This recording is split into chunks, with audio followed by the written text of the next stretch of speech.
In the last video, we talked about how you can use a citation manager like Zotero to manage your PDFs, news articles, books, other resources, and get all your bibliographic details in one place. Organizing is just the first thing Zotero can do for you. You can also use this tool to generate bibliographies as well as manage notes. So in this video, let's take a look at bibliographies.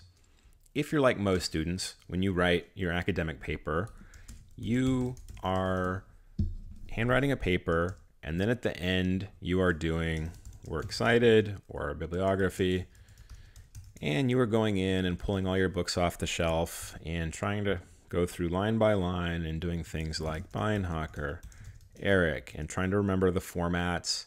And probably if you cite the same book 2 or 3 times in different papers, you're going through and doing this by hand. Well, one of the great things about a citation manager is once you put that information in, it's in there. Oh, I don't have, let's see, do I have Beinhacker?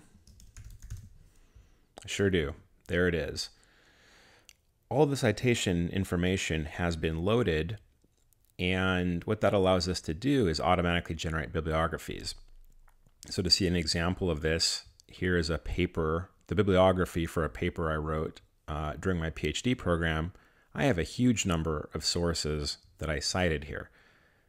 Trying to hand jam all of this would not be fun. Zotero makes it pretty easy. I'm going to right click on the folder that I want and select Create Bibliography from Collection.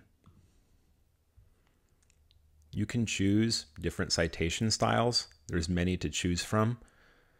Air University, to include SAS, uses the Chicago Manual of Style 16th edition. I go ahead and just use the newer 17th edition.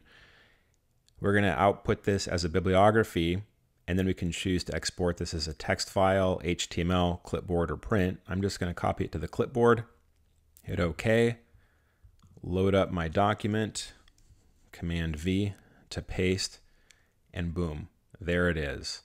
Everything that you would have spent hours hand jamming has been placed in for you. We could do the same thing in Scrivener. We just finished writing a paper.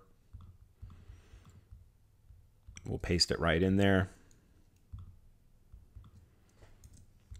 Same thing. Now, this might need a little bit of formatting, as you can see, but you've certainly saved yourself a ton of work. And the beauty about this also is if you're going to use the same sources for another paper, all you have to do is drag these into a new folder and you can do the same thing. So if nothing else, even if you don't use Zotero to generate footnotes, being able to automatically generate your bibliography can be a huge time saver, and it's something worth considering. This also goes to show why you want to put all your sources in as you find them, because then when it comes time to actually write a paper and put your bibliography together, you can do it pretty much instantaneously.